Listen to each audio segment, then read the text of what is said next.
Hello everyone, good morning. एक बार फिर से आप सभी का क्रेजी जिगर ट्रिक के यूट्यूब प्लेटफॉर्म पर स्वागत है। तो आज है संडे। आज का हमारा सेशन वीकली करंट अफेयर का सेशन होने वाला है, जहां पर हम 14 से लेकर 20 जुलाई तक के टॉप 25 इंपॉर्टेंट करंट अफेयर को, जो कि पूरे वीक से बहुत ही इंपॉर्टेंट है, उन्हें यहां पर डिटेल में डिस्कस करने वाले हैं। एंड तक सेशन को देखिए, इंटरेस्टिंग सेशन है।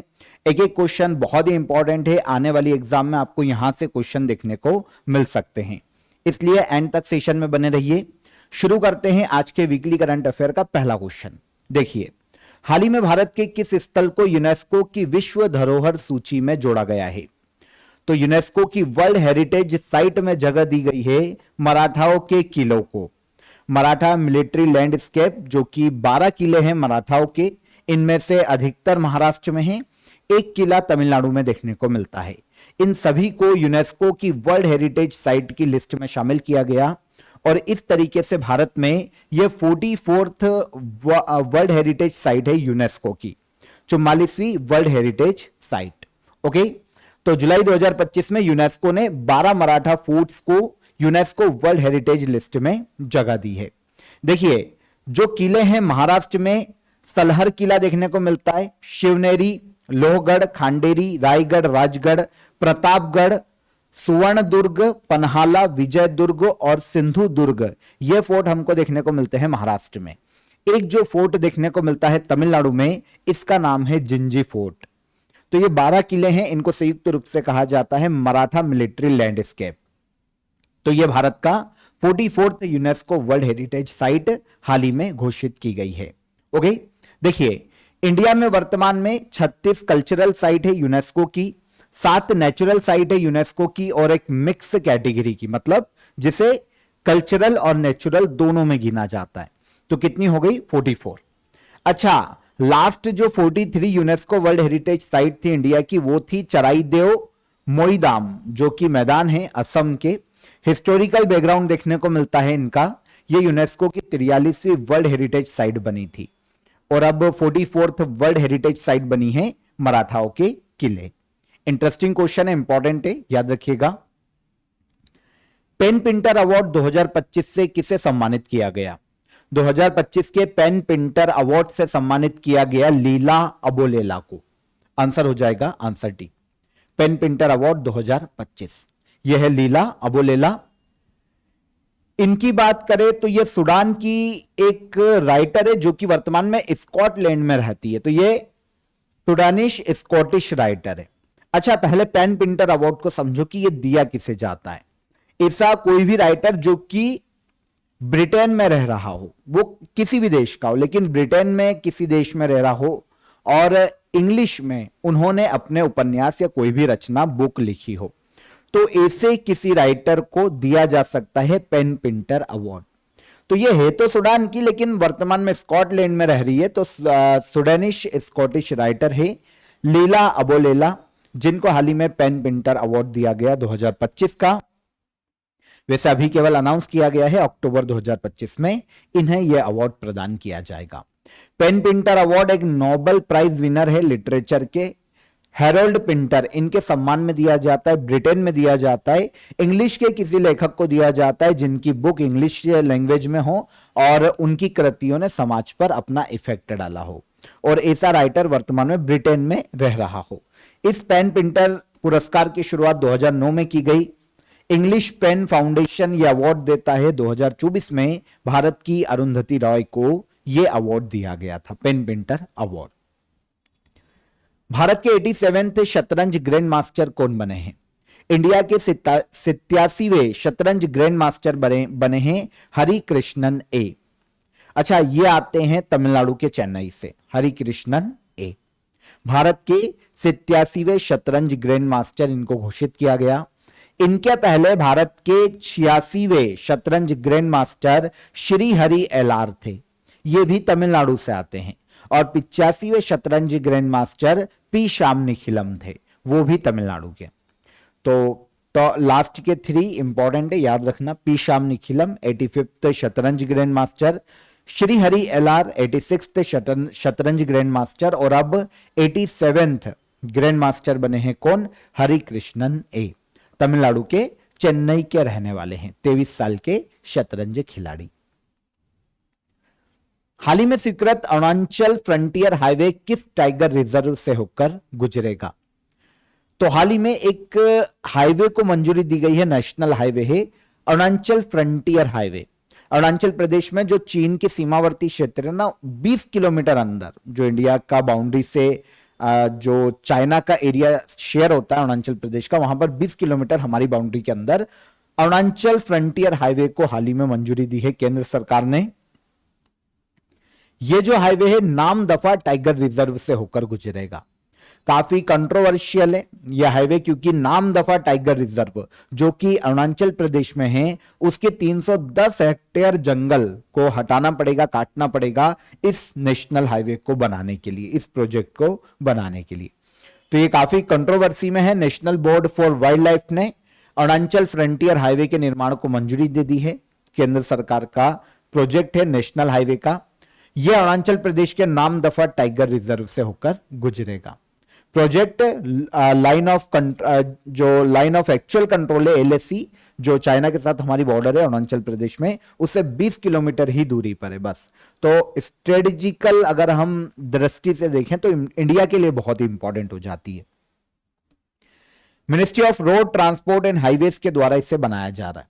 ओके, देखिए अरुणाचल प्रदेश फ्रंटियर हाईवे, इसे बोमडीला विजयनगर हाईवे के नाम से भी जाना जाता है, क्योंकि ये दो प्लेस को जोड़ता है। 1748 किलोमीटर इसकी लेंथ होने वाली है। ऑफिशियल नाम दिया गया है नेशनल हाईवे 913, NH 913। लागत आएगी 27,000 करोड़ रुपए और 2027 तक इसे पूरा करने का सेंट्रल गवर्नमेंट ने लक्ष्य निर्धारित किया है। तो अरुणाचल प्रदेश फ्रंटियर हाईवे किस टाइगर रिजर्व से होकर गुजरेगा? तो नामदफा टाइगर रिजर्व से होकर गुजरेगा अरुणाचल प्रदेश राज्य में। 2025 यूनाइटेड नेशन पॉपुलेशन अवार्ड किसने जीता है? 2025 का यूनाइटेड नेशन पॉपुलेशन अवार्ड यह दिया गया वर्षा देश पांडे को। यह महाराष्ट्र की रहने वाली है।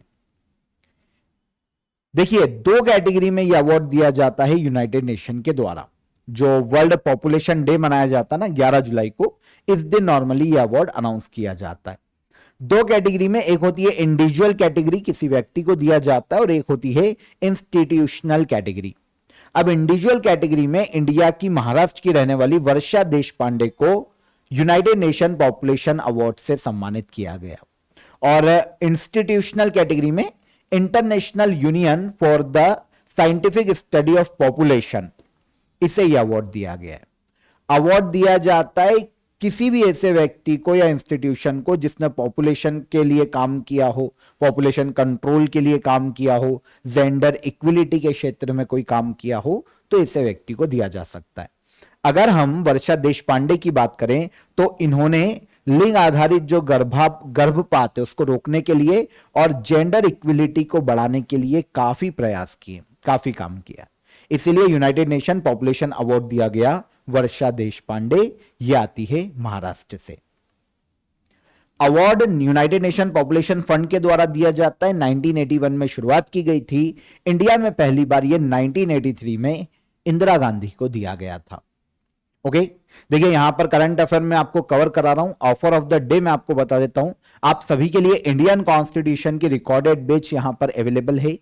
अगर आप किसी सिविल सर्विसेज की तैयारी कर रहे हैं, स्टेट की या सेंट्रल की, इसके अलावा वनडे एग्जाम की प्रिपरेशन कर रहे हैं, तो आपको पता होना चाहिए कि इंडियन पॉलिटी या कॉन्स्टिट्यूशन से काफी इंटरेस्टिंग और अच्छे क्वेश्चन पूछे जाते हैं। तो पूरा इंडियन पॉलिटी यहां पर मैंने आपको पढ़ाया है, बहुत ही इजी फॉर्म में मैंने आपको कवर कराया है, बहुत ही इजी कॉन्सेप्ट के साथ, एग्जांपल के साथ पूरा इंडियन पॉलिटी आपको यहां पर मिल जाएगा। रिकॉर्डेड क्लास आपको मिल जाएगी, साथ ही साथ बायलिंगुअल क्लास नोट्स आप यहां पर ले सकते हैं हर टॉपिक के, और क्लास भी आपके लिए बायलिंगुअल है। टॉपिक वाइज टेस्ट सीरीज को भी आप ज्वाइन कर पाएंगे इसी कोर्स के अंदर। तो काफी अफोर्डेबल प्राइस में अभी के लिए ये आपको अवेलेबल है। इसे ज्वाइन कीजिए, क्योंकि इंडियन पॉलिटी के हर एग्जाम में 3, 4, 5 क्वेश्चन पूछे जाते हैं। डिस्क्रिप्शन में मैंने आपको इसकी लिंक दे दी है। एक बार अगर आपने इसे ज्वाइन कर लिया, इंडियन पॉलिटी पढ़ लिया, तो किसी भी एग्जाम में पॉलिटी के क्वेश्चन आपके गलत नहीं होंगे। ओके, तो ज्वाइन कीजिए, डिस्क्रिप्शन में लिंक है, वहां पर क्लिक कीजिए। कोई भी हर्डल आता है, हेल्पलाइन नंबर आपके लिए रहता ही है, वहां पर कॉल कीजिए, हमारी सपोर्ट टीम आपकी मदद कर देगी। तो डिस्क्रिप्शन में लिंक है, बायलिंगुअल कोर्स से आप ज्वाइन कर सकते हैं इजीली। चलिए अगला क्वेश्चन देखेंगे। World travel and tourism council की 2024 इकोनॉमिक इंपैक्ट ट्रेंड्स रिपोर्ट के अनुसार पर्यटन अर्थव्यवस्था में भारत की रैंक क्या है? तो देखिए, पर्यटन अर्थव्यवस्था या फिर टूरिज्म इकोनॉमी की बात करें तो ये होती क्या है समझो। किसी भी देश की इकोनॉमी में टूरिज्म का कितना ज्यादा कंट्रीब्यूशन है, उस आधार पर यह रैंक तैयार की जाती है। जिसकी इकोनॉमी में जितना ज्यादा टूरिज्म का कंट्रीब्यूशन देखने को मिलेगा, टूरिज्म इकोनॉमी का कंट्रीब्यूशन देखने को मिलेगा, वो उतना ज्यादा टॉप पर रहेगा इस इंडेक्स में, मतलब पहले स्थान पर। इसको ऐसे देखो, ठीक है। अब इंडिया की बात करें तो इंडिया की इकोनॉमी में अगर हम टूरिज्म इकोनॉमी या टूरिज्म सेक्टर का योगदान देखें तो यह हमें देखने को मिलता है 8th रैंक पर इस इंडेक्स में। ओके, तो इंडिया की रैंक क्या है, यही हमारा क्वेश्चन था। तो ये 8th रैंक है। World travel and tourism council ने 2024-25 के लिए इकोनॉमिक इंपैक्ट ट्रेंड्स रिपोर्ट को हाल ही में जारी किया। अब देखिए, टूरिज्म इकोनॉमी की लिस्ट जारी की गई, इसमें 184 कंट्रीज और इकोनॉमीज को यहां पर इंक्लूड किया गया है। किस देश की इकोनॉमी में टूरिज्म का कितना ज्यादा कंट्रीब्यूशन है, ये यहां पर देखा जा रहा है। तो इंडिया 8th रैंक पर है। लास्ट ईयर जब ये इंडेक्स आया था तब इंडिया 2023-24 के फाइनेंशियल ईयर के आधार पर 10th रैंक पर रखा गया था, है ना। और अब हमारी रैंक हो गई है 8th। अच्छा, दुनिया का सबसे टॉप पर इस इंडेक्स में यूएसए है, सेकंड पर है चाइना और थर्ड पर है जर्मनी।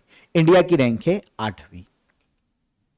रेलवे सुरक्षा बल का नेतृत्व करने वाली पहली महिला कौन बनी है? आरपीएफ, है ना। रेलवे सुरक्षा बल या रेलवे प्रोटेक्शन फोर्स की नेतृत्व करने वाली पहली महिला बनी है सोनाली मिश्रा। सोनाली मिश्रा की बात करें, यहां पर आप इनकी इमेज देखिए, ये रेलवे प्रोटेक्शन फोर्स की पहली महिला डायरेक्टर जनरल के रूप में अपॉइंट की गई। आपको पता है 1 अगस्त 2025 को ये नेक्स्ट मंथ अपना कार्यभार संभालेगी। अभी केवल चुना गया है, ये अपॉइंट होगी, 1 अगस्त को अपना कार्यभार संभालेगी और 31 अक्टूबर 2026 तक अपने पद पर रहेगी। इनके पहले अभी तक इस पद पर डीजी मनोज यादवा हैं, जिनको रिप्लेस करेगी Sonali Mishra, railway protection force की पहली महिला डायरेक्टर जनरल। एक आईपीएस ऑफिसर है, मध्य प्रदेश राज्य से संबंधित है। विंबलडन 2025 मेन सिंगल का खिताब किसने जीता है? विंबलडन 2025 में मेन सिंगल के खिताब की बात करें, यह जेनिक सिनर ने अपने नाम किया। साल की 4 टेनिस ग्रैंड स्लैम, पहला Australian open, second French open, तीसरा है विंबलडन ओपन और चौथा है अमेरिकी ओपन। तो ये तीसरे नंबर का है जो कि अभी जुलाई में आयोजित किया गया विंबलडन ओपन। इसमें मेन सिंगल का खिताब जेनिक सिनर ने जीता है। अब बात आती है कि किस देश के टेनिस प्लेयर हैं, तो जेनिक सिनर इटली के टेनिस प्लेयर हैं। इन्होंने फाइनल में कार्लोस अल्कराज को हराया जो कि स्पेन के टेनिस प्लेयर हैं। तो विनर हो जाते हैं जेनिक सिनर, रनर अप हो जाते हैं कार्लोस अल्कराज। इस बार विंबलडन का ये 138th एडिशन है जो कि लंदन में खेला गया था। विंबलडन ओपन लंदन में खेला जाता है। यहां पर देखिए मेंस कैटेगरी में विनर और रनर अप पता चल गए। विमेंस कैटेगरी में यह खिताब जीता है इगा स्वितेक ने, पोलैंड की टेनिस प्लेयर है, और रनर अप रही ए एनिशिमोवा जो कि यूएसए से आती है। तो इगा स्वितेक विनर और ए एनिशिमोवा यूएसए की यहां पर हो जाती है रनर अप। दुनिया का सबसे पुराना टेनिस टूर्नामेंट है विंबलडन, ठीक है। 1877 से खेला जा रहा है, ग्रास कोर्ट पर खेला जाता है। 2025 के विनर तो देख लिया हमने। 2024 के विनर की बात करें तो 2024 में मेंस सिंगल का खिताब कार्लोस अल्कराज ने जीता था जो कि इस बार रनर अप रहे, और विमेन सिंगल का खिताब बारबोरा क्रेजिकोवा ने जीता जो कि चेक रिपब्लिक से आती है, चेक रिपब्लिक की टेनिस प्लेयर। राष्ट्रीय चिकित्सा आयोग के नए अध्यक्ष के रूप में किसे नियुक्त किया गया है? नेशनल मेडिकल कमीशन के नए अध्यक्ष के रूप में अपॉइंट किया गया डॉक्टर अभिजात सेठ को। डॉक्टर अभिजात सेठ नेशनल मेडिकल कमीशन के नए अध्यक्ष। अच्छा, नेशनल मेडिकल कमीशन करता क्या है? इंडिया में जितने भी मेडिकल एजुकेशन है, मेडिकल प्रोफेशनल है, इंस्टीट्यूशन है, रिसर्च सेंटर है, उन सभी को रेगुलेट करने की जिम्मेदारी इंडिया में नेशनल मेडिकल कमीशन की होती है। एक स्टेचुरी बॉडी है, मतलब पार्लियामेंट में प्रॉपर कानून बना के इसे स्थापित किया गया है। 2020 में मेडिकल काउंसिल ऑफ इंडिया को इसने रिप्लेस किया था। पहले मेडिकल काउंसिल ऑफ इंडिया काम करता था, इसको रिप्लेस करके 2020 में गठित हुआ नेशनल मेडिकल कमीशन। ओके, तो हेडक्वार्टर नई दिल्ली में है, ministry of health and family welfare के अंतर्गत यह कार्य करता है। इसके अध्यक्ष के रूप में, चेयरपर्सन के रूप में अपॉइंट किए गए डॉक्टर अभिजात सेठ, जिन्होंने बी.एन. गंगाधर को रिप्लेस किया है। कोटा श्रीनिवास राव, जिनका हाल ही में निधन हो गया, किस क्षेत्र से संबंधित थे? कोटा श्रीनिवास राव, इनकी बात करें तो ये बहुत ही फेमस एक एक्टर हैं। इमेज देख के आपको पता चल जाएगा। तेलुगु फिल्म इंडस्ट्री में काफी मूवीज इन्होंने की है, विलेन का रोल नॉर्मली ये करते थे, तो तेलुगु मूवी में काफी इन्होंने मूवीज किए। 83 साल की उम्र में इनका हाल ही में निधन हो गया। कौन है ये? कोटा श्रीनिवास राव। आंध्र प्रदेश से आते हैं, पॉलिटिशियन और तेलुगु एक्टर। इंडियन गवर्नमेंट ने अभिनय के क्षेत्र में या कला के क्षेत्र में इनके योगदान के लिए 2015 में इनको पद्मश्री से सम्मानित किया था। कोटा श्रीनिवास राव, इनका हाल ही में निधन हो गया 83 वर्ष की आयु में, तेलुगु एक्टर। पारंपरिक ज्ञान डिजिटल लाइब्रेरी लॉन्च करने वाला दुनिया का पहला देश कौन बना है? Traditional knowledge digital library launch करने वाला दुनिया का पहला देश बना इंडिया। कौन बना? इंडिया। अब देखिए, जो ट्रेडिशनल नॉलेज डिजिटल लाइब्रेरी है ना, ये एक ऑनलाइन प्लेटफॉर्म है जिसके ऊपर इंडिया के जो ट्रेडिशनल मेडिसिन है, फॉर एग्जाम्पल योगा, आयुर्वेद, यूनानी चिकित्सा पद्धति, विदेशों की भी है, होम्योपैथी, ऐसी सभी जो ट्रेडिशनल चिकित्सा पद्धति है उनके बारे में सारी इंफॉर्मेशन अवेलेबल होगी, उपलब्ध करवाई जाएगी। डिजिटल लाइब्रेरी में आर्टिफिशियल इंटेलिजेंस जैसी टेक्नोलॉजीज का यूज किया जाएगा और इसके माध्यम से अगर किसी भी रिसर्चर को किसी भी ट्रेडिशनल चिकित्सा पद्धति की जानकारी चाहिए तो वो सारी की सारी इस ऑनलाइन प्लेटफॉर्म पर मिल जाएगी। इंडिया में council of scientific and industrial research और मिनिस्ट्री ऑफ आयुष ने मिलकर इस प्लेटफॉर्म को डेवलप किया है। इससे होगा क्या? पूरे वर्ल्ड में देखिए, कुछ स्पेशल लैंग्वेजेस में ऑनलाइन प्लेटफॉर्म ये दिया गया है, जैसे English, Germany, French, Japanese, Spanish, in language में अभी यहां पर सारी इंफॉर्मेशन मिलेगी। तो किसी भी रिसर्चर्स को अगर रिसर्च करना है, जो भी रिसर्चर्स हैं उनको रिसर्च करना है और इंफॉर्मेशन चाहिए आयुर्वेदा, यूनानी, सिद्धा, होम्योपैथी, योगा की, तो वो सब इस प्लेटफॉर्म पर मिल जाएगी। इससे फायदा यह होगा कि इस ट्रेडिशनल मेडिसिन जो चलती आ रही है आज तक, पारंपरिक चिकित्सा पद्धति, वो दुनिया तक पहुंचेगी और इसमें रिसर्च को आगे बढ़ाने में मदद मिलेगी। तो ये दुनिया का, भारत पहला ऐसा देश है जिसने ट्रेडिशनल नॉलेज डिजिटल लाइब्रेरी को लॉन्च किया है ट्रेडिशनल मेडिसिन के विकास के लिए। हरियाणा के नए राज्यपाल के रूप में किसे नियुक्त किया गया? हरियाणा, इसके नए गवर्नर के रूप में अपॉइंट किए गए प्रोफेसर आसिम कुमार घोष। देखिए, आपको पता है कि जो इंडियन कॉन्स्टिट्यूशन के अनुसार प्रेसिडेंट गवर्नर्स को अपॉइंट करते हैं। इंडियन कॉन्स्टिट्यूशन के आर्टिकल 155 में गवर्नर की नियुक्ति का प्रावधान किया गया है और गवर्नर को अपॉइंट कौन करते हैं? प्रेसिडेंट करते हैं, और प्रेसिडेंट के प्रसाद पर्यंत ही गवर्नर अपने पद पर रहते हैं, जब तक प्रेसिडेंट चाहेंगे तब तक। इंडियन पॉलिटी में मैं आपको सारी चीजें पढ़ा चुका हूं, इसलिए डिस्क्रिप्शन में लिंक है, वो आप इंडियन पॉलिटी का कोर्स इजीली अवेल कर सकते हैं। अभी के लिए सारी चीजें वहां पर मैंने आपको पढ़ाई है। ओके, अब देखिए, इसी के तहत जो आर्टिकल 155 है उसके तहत राष्ट्रपति द्रौपदी मुर्मू ने 2 राज्य और एक यूटी में गवर्नर और लेफ्टिनेंट गवर्नर को अपॉइंट किया है।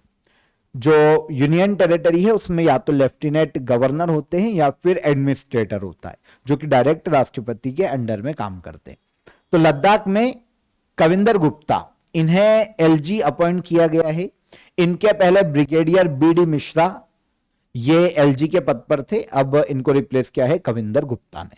हरियाणा में गवर्नर अपॉइंट किए गए हैं आसिम कुमार घोष। इनके पहले बंडारू दत्तात्रेय गवर्नर थे हरियाणा के, और गोवा में पी अशोक गजपति राजू को गवर्नर अपॉइंट किया गया। इनके पहले गोवा के गवर्नर पीएस श्रीधरन पिल्लई थे। ठीक है, तो ये 3 नए अपॉइंटमेंट है गवर्नर और लेफ्टिनेंट गवर्नर के। बी सरोजा देवी, जिनका हाल ही में निधन हो गया, किस क्षेत्र से संबंधित थी? तो बी सरोजा देवी भी फिल्म इंडस्ट्री से संबंधित थी, मतलब सिनेमा या अभिनय के क्षेत्र से। इन्होंने भी मोस्टली जो मूवीज की है वो तेलुगु लैंग्वेज में की है, लेकिन इनका दायरा थोड़ा ज्यादा था। तेलुगु के अलावा कन्नड़, तमिल, हिंदी मूवीज में भी इन्होंने काम किया है। बी सरोजा देवी का 87 ईयर की एज में निधन हो गया। ये कर्नाटका राज्य से आती है। पद्म भूषण इनको दिया जा चुका है 1992 में। उसके पहले पद्मश्री से सम्मानित किया गया था 1969 में। बी सरोजा देवी, इनका हाल ही में निधन हो गया, अभिनय के क्षेत्र से संबंधित। बेहदियन खलाम त्योहार कहां मनाया जाता है? बेहदियन खलाम त्योहार मनाया जाता है मेघालय में। मेघालय में एक पहाड़ी देखने को मिलती है, एक हिल देखने को मिलती है जिसका नाम है जयंतिया हिल्स, जयंतिया पहाड़ियां। यहां पर जो लोकल कम्युनिटी, जो वहां के समुदाय हैं, वो जो निवास करते पनार और जयंतिया ट्राइब्स, वहां के आदिवासी समुदाय, ये धूमधाम से एक डांस फेस्टिवल सेलिब्रेट करते हैं। इसका नाम है बेहदियन खलाम फेस्टिवल, एक डांस फेस्टिवल है। देखिए, इतिहास में अगर इस त्योहार को देखेंगे ना, तो कभी मेघालय के इस क्षेत्र में हैजा की बीमारी खत्म हो गई थी। जब हैजा की बीमारी को यहां पर खत्म हुई तो उसके जश्न के रूप में डांस फेस्टिवल शुरू किया गया बेहदियन खलाम नाम का, और यह अभी तक मनाया जा रहा है। तो नॉर्मली क्या होता है कि नेचर से और जो लोक देवता हैं, जो स्थानीय देवता है, उनसे बीमारियों को दूर रखने की प्रार्थना की जाती है, सभी डिसीज को खत्म करने की प्रार्थना की जाती है और अच्छी फसल की भी कामना की जाती है। तो डांस फेस्टिवल मेघालय में फेमस है बेहदियन खलाम नाम का डांस फेस्टिवल। वहां की जयंतिया ट्राइब्स और पनार ट्राइब्स इसे सेलिब्रेट करते हैं। जून 2025 के लिए ICC men's player of the month किसे चुना गया?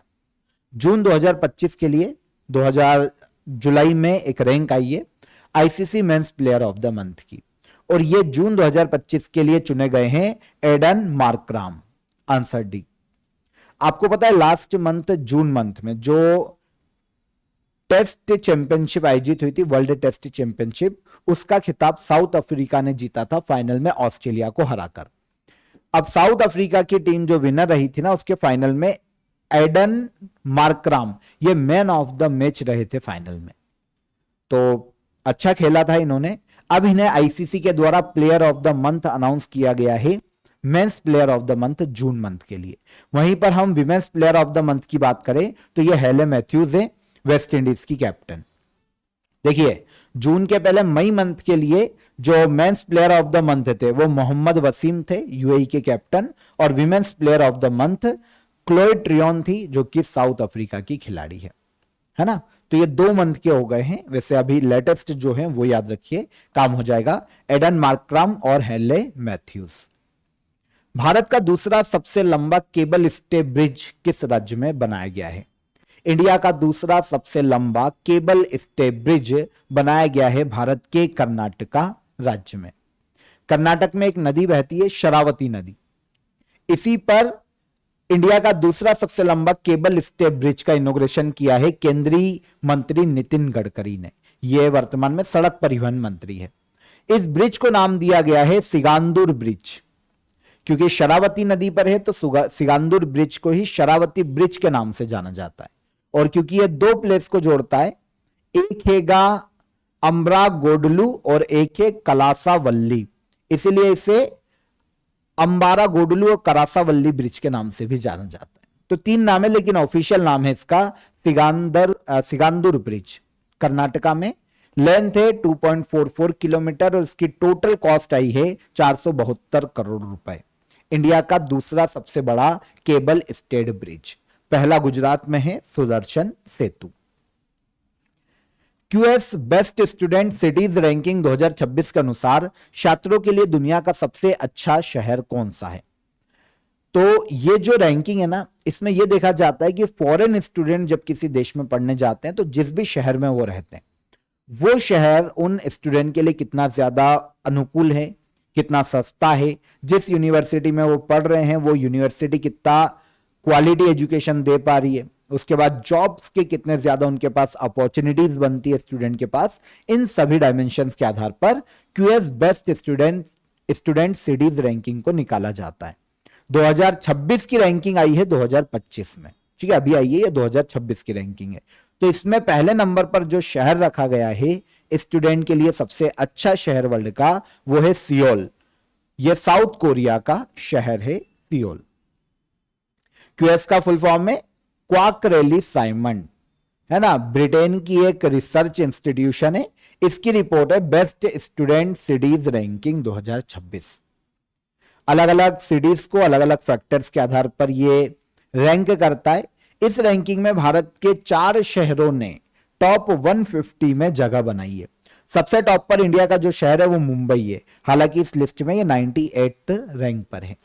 पहले नंबर पर सियोल साउथ कोरिया का, सेकंड पर टोक्यो जापान का और थर्ड पर है लंदन यूके का।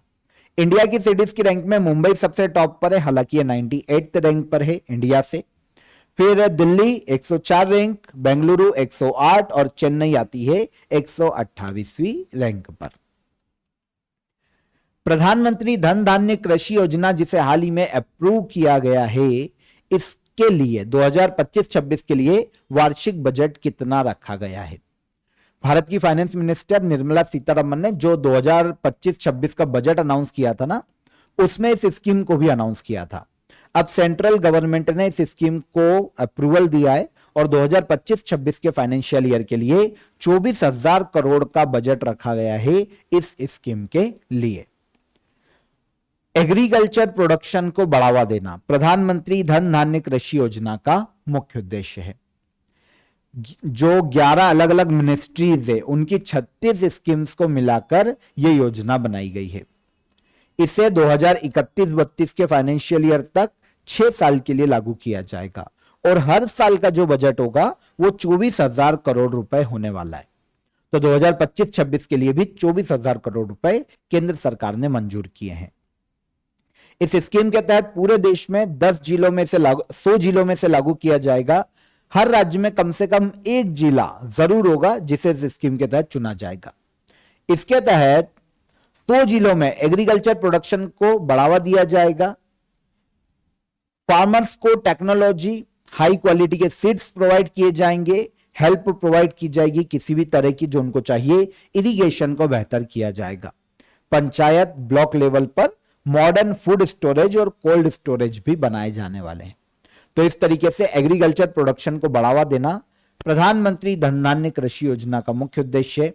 6 साल के लिए 2031-32 के फाइनेंशियल ईयर तक इसे लागू किया जाएगा।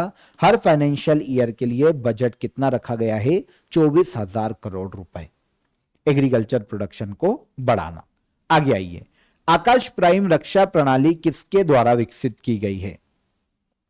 आकाश प्राइम डिफेंस सिस्टम को डेवलप किया है डीआरडीओ ने, defence research and development organisation. अभी ये सुर्खियों में इसलिए है ये डिफेंस सिस्टम क्योंकि इंडियन आर्मी ने Akash prime surface to air missile system या डिफेंस सिस्टम का सफलतापूर्वक परीक्षण किया है। और ये जो परीक्षण हुआ है ना, ये लद्दाख में हुआ है 5,000 फीट की ऊंचाई पर। समझ रहे हैं आप? अभी तक हमारे पास ऐसे जो एयर डिफेंस सिस्टम है वो नहीं थे जो कि लद्दाख या ठंडे क्षेत्रों में काम कर सके। लेकिन अब जो आकाश प्राइम बनाया गया, जो कि आकाश मिसाइल सिस्टम का ही एक मॉडिफाइड या अपग्रेडेड वर्जन है, इसे क्या किया जाएगा? एक तो अधिक ऊंचाई पर इसे डिफेंस सिस्टम को लगाया जा सकता है, ठंडे क्षेत्रों में ये काम करेगा, कम हवा वाले एरियाज में भी इसे यूज किया जा सकता है। तो यह है Akash prime surface to air missile system. इसका सफलतापूर्वक परीक्षण किया इंडियन आर्मी ने, बनाया है डीआरडीओ ने। कुछ बेसिक से अगर बेसिक फीचर्स देखें तो कैसा है? सरफेस टू एयर मतलब सतह से हवा में मार करने वाला। रेंज 25 से 30 किलोमीटर के क्राइटेरिया में किसी भी ऑब्जेक्ट को, किसी भी ड्रोन को, दुश्मन के किसी भी फाइटर जेट को यह डिस्ट्रॉय कर सकता है। स्पीड है इसकी सुपरसोनिक अप टू मैक 2.5 मतलब ध्वनि की गति से 2.5 गुना ज्यादा स्पीड इसकी देखने को मिल जाएगी। 60 किलोग्राम तक वॉरहेड ले जाने में सक्षम है और अप टू 4500 मीटर, है ना, इसे डिप्लॉय किया जा सकता है किसी भी क्षेत्र में। तो लद्दाख और हिमालय के क्षेत्र में भी इसे डिप्लॉय किया जा सकता है। Akash prime surface to air missile system या डिफेंस सिस्टम, डीआरडीओ ने इसको विकसित किया है। पॉलीग्राफ मैजिक स्किल अवार्ड जीतने वाली पहली भारतीय खिलाड़ी कौन बनी है?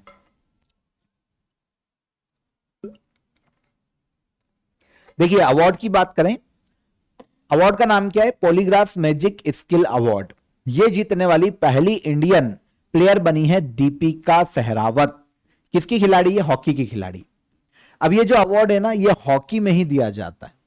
अवार्ड की भी विशेषता है, देखिए एक टूर्नामेंट होता है FIH हॉकी प्रो लीग, इसमें ऐसा कोई भी प्लेयर जो कि बहुत ही क्रिएटिव गेम दिखाता है, बहुत ही स्किलफुल अपना गेम दिखाता है, तो ऐसे किसी हॉकी प्लेयर को दिया जा सकता है पॉलीग्राफ मैजिक स्किल अवार्ड।